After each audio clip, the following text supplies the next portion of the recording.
حالات ہمارے ساتھ ایسے ہی کچھ رہے ہیں۔ میرے عزیز، تمہیں زمین پھاڑ کے دھسایا نہیں جائے گا، کیونکہ میرے نبی نے فرمایا ہے کہ میری امت پر عذاب عام نازل نہیں ہوگا جب میری امت خطا و بھول کی طرف آمادہ ہو جائے گی، جب جرم، جب زیادتیاں، جب کبر، نخوت، حسد، آپس میں جھگڑے، فساد، یہ سب جب مسلمان کرنے لگیں گے تو آزمائش کے طور پر ظالم و جابر حکمراں مسلط کر دیے جائیں گے۔ آپ سمجھ رہے ہیں نا؟ کیوں آپ ان کو کوستے ہو؟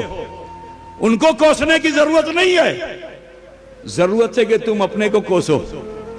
جس خدا کو فراموش کر کے تم خطاؤں میں مبتلا ہو، جس کی وجہ سے تمہارے چہروں کا نور اتر گیا ہے، اے عزیزو، اس رب کو یاد کر لو جو تمہارے انفاس سے بھی زیادہ قریب ہے۔ اس پروردگار کی طرف متوجہ ہو جاؤ۔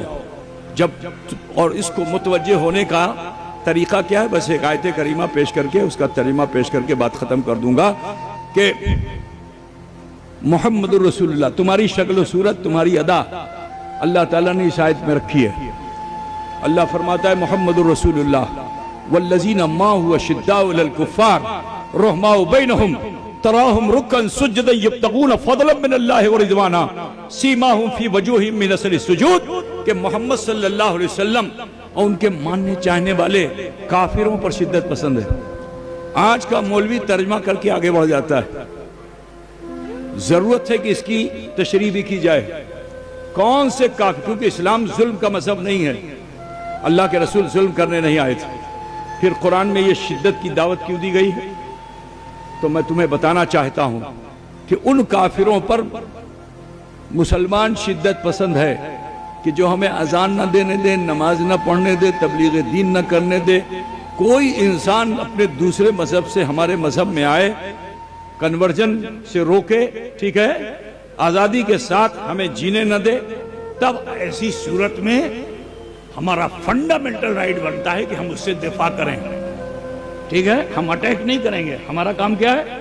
اشداء علی الکفار، پھر ہم اس سے دفاع کریں گے، ٹھیک؟ اچھا، دفاع کرتے کرتے آپ کا بھائی مار دیا گیا، آپ کا باپ مار دیا گیا، آپ کی ماں مار دی گئی، آپ کا رشتہ دار مار دیا گیا، آپ کا ایک بازو بھی کٹ گیا، لیکن آپ کا خنجر اس کے حلقوم پہ لگ گیا، آپ سینے پہ بیٹھے ہوئے ہو، ایک پریشر سے وہ مر سکتا ہے، صرف پش کر دو ذرا سا، موت آ جائے گی۔ شہرک پہ خنجر رکھا ہوا ہے، اور اگر وہ امان مانگ لے تو ان مفتیان کرام سے پوچھو، غصے میں خنجر گھسایا جائے گا یا اسلام کی دعوت کے اثر سے خنجر ہٹایا جائے گا؟ بولیے بھائی، ارے بولو رے بھائی، اب اسے مار ڈالو گے؟ تمہارا بازو کٹ رہا، تمہارے باپ کو مارا، تمہاری بہن کے ساتھ دربیوہار کیا، تم اس کو قتل کر دو گے؟ کوئی بھی کافر اس حال میں بھی ہو، تم اس کے سینے پہ چڑھے ہوئے ہو، خنجر کی روک اس کے شہرک پہ لگی ہوئی ہے، اور اس نے کہہ دیا امان دے دو، تو پھر مسلمان کے لیے لازمی ہے کہ وہ سب کچھ بھول کر کے اس کو امان دے دے۔ بات سمجھ رہے ہیں نا؟ یہ میرا سمجھ میں آتی نہیں آ رہی ہے؟ ہم کو تو لگ رہا ہے کہ زبردستی میں کچھ بول رہا ہوں، سمجھ رہے ہو کہ نہیں؟ معلوم کیا ہوا کہ نفرت میں، غصے میں، جنون میں ہم جنگ نہیں کرتے ہیں، ہم صرف حق کے لیے لڑتے ہیں، ٹھیک ہے؟ امان مانگ لیا تو امان دینا لازمی ہے۔ اب جب وہ ذمہ ہو گیا تو ذمہ کافر کے اوپر علماء سے پوچھو، پوری بحث حدیث کی کتابوں میں، ٹھیک ہے، کہ ذمہ کافر کو اسلام میں کیا مقام دیا گیا ہے۔ آپ جب علماء سے پوچھو گے تو پتہ چلے گا، بحث کی جائے تو کئی گھنٹے گزر جائیں گے۔ بس اتنا سن لو کہ اگر ذمہ کافر جس طرح آپ زکوٰۃ دیتے ہو 2.5%، وہ جزیہ دے، کیا دے؟ اس کے لیے کیا ہے؟ وہ جزیہ بیت المال میں جزیہ اپنی کمائی میں سے نکال کے دیتا رہے، اپنی کمائی میں سے نکال کے دیتا رہے، تو سپاہی حفاظت نہیں کرے گا، پورا مسلم سماج، پورے مسلم سماج کی ذمہ داری ہے کہ اس ذمہ کافر کی حفاظت کی جائے، اس کی عبادت گاہ کی حفاظت کی جائے، اس کے پنڈت جی کی حفاظت کی جائے، اس کے پادری کی حفاظت کی جائے۔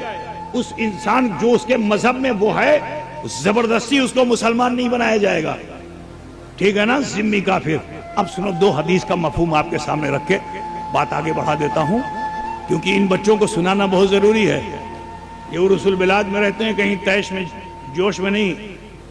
خامخواہی مزاج مت رکھو، خانقاہی مزاج رکھو. ٹھیک ہے نا؟ خانقاہی مزاج رکھو گے اسلام پھیلے گا، اور خامخواہی مزاج رکھو گے تباہی اور بربادی ہے. سن لو میرے